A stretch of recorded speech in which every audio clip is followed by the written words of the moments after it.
Hi, this is Paul from the Black Dog Forge, and today I'm going to start a video process of me making a ribbon burner forge. It's a process, an item that I've been looking into for several months now, and after talking with a bunch of friends and some other people, I decided to bite the bullet and break down and make one. What we're going to do is, right off, let me show you my tank. What it is it's a 30-pound propane tank. And what the first thing I'm going to do is I'm going to take the top off of where the control valve is, and after that's done, you take it and you want to fill it with water, because propane gas is heavier than air, and it will stay at the bottom of the tank. It is still extremely flammable and explosive, and so by filling it with water completely, you force the gas out of the tank. And at this point, it is safe to then cut into it. So then I'm going to drain the water off, and then I'm going to cut the fittings off of both ends. And then after I've done that, I'm going to cut the ends off the tank so I can have a front and a back door that will be hinged. And, right now I just want to say thanks to all my friends out at the Knife Makers Forum. You've answered a lot of questions.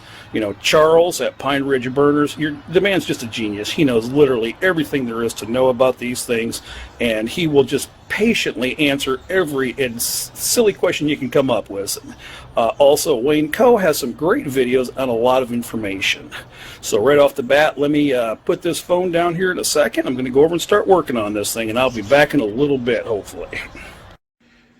Okay, back for another quick little update. I got both ends cut off the tank. I've got the top hole cut where my burner is going to fit. I got some leg assembly put on here. I still have to raise it a couple of inches, so I've got some metal stock I'm going to use to do that. And here's a quick view from the one side, looking inside the tank. Here's the two ends. I have them already marked and ready for where my doors are going to go.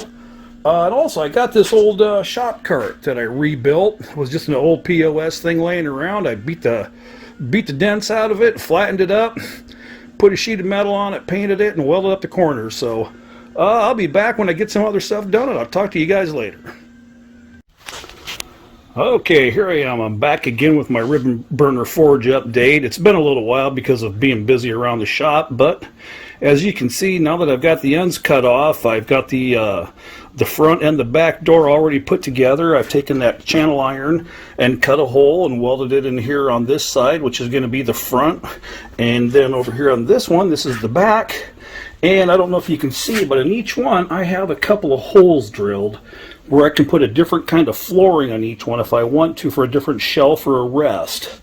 Here's the body. You can see right here I've got the top already set up where the burner is going to be set in place at. And let me back up here a little bit more and hit the pause button and put it together real fast and see what it looks like mocked up.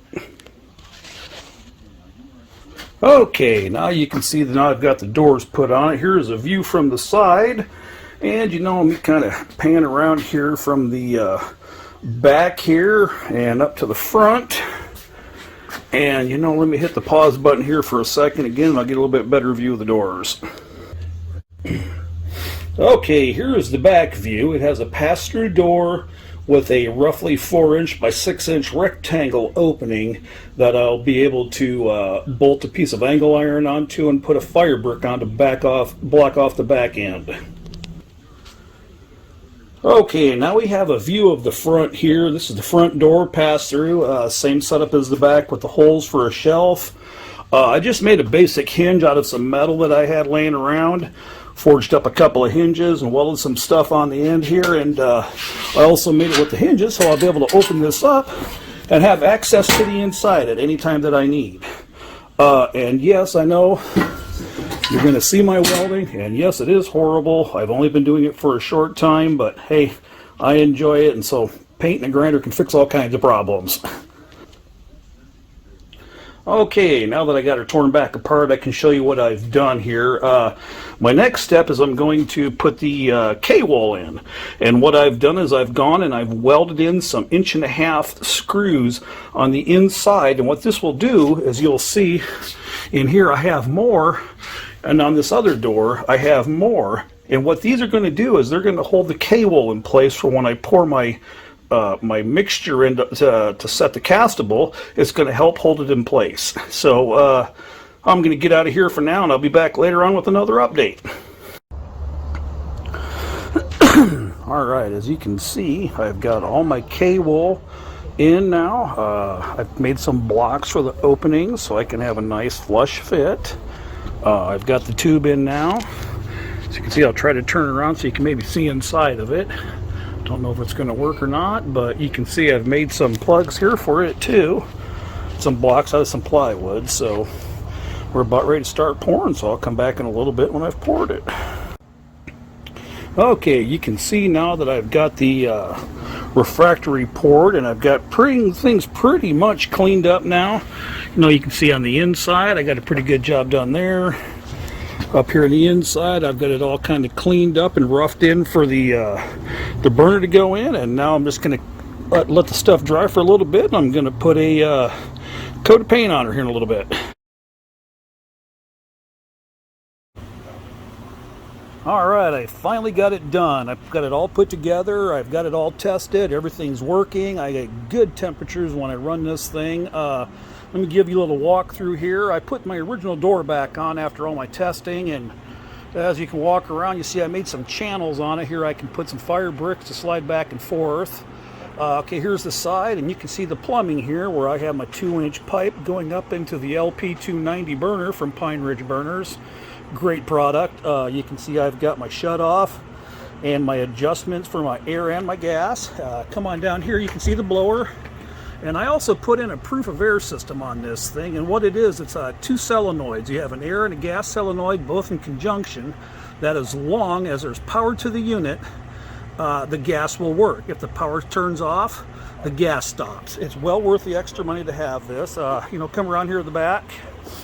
You can see I got a pass-through door on the back. I also got all my hoses and my electrical cords down here on the bottom.